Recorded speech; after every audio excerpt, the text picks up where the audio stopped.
Marker. I mean, in many cases, the body will force the gallbladder to purge on its own. So in many cases, the body does its own forced purging.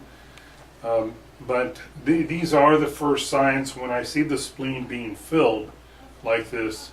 The integrity of the blood is being compromised. As the longer that occurs, it runs a higher and higher risk of those red blood cells breaking down while they're in the bloodstream instead of just in the spleen.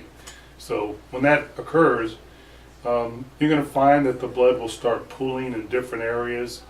You can have plaquing will start occurring, where those red blood cells, if they were to rupture, they adhere to the walls, and then there's a calcification. So you start seeing other secondary features that are thought to be the primary when really they're secondary. The primary problem here is the integrity of the blood, the proper movement of the blood. You can see that if you look at the full torso, how congested that the neck is, that a lot of the blood that normally would have been pumped directly to the heart is being rerouted literally to the outside wall of the abdomen.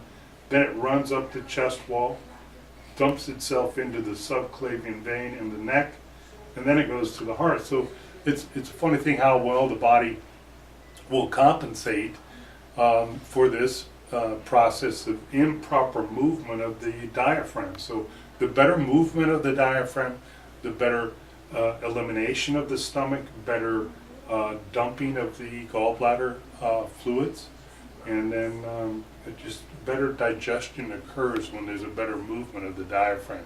So everything has a primary linkage to proper diaphragm movement.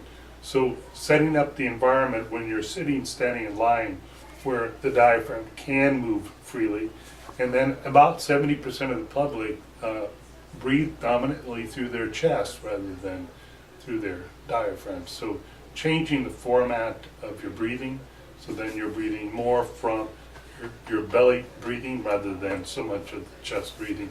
And then things just naturally start moving better. The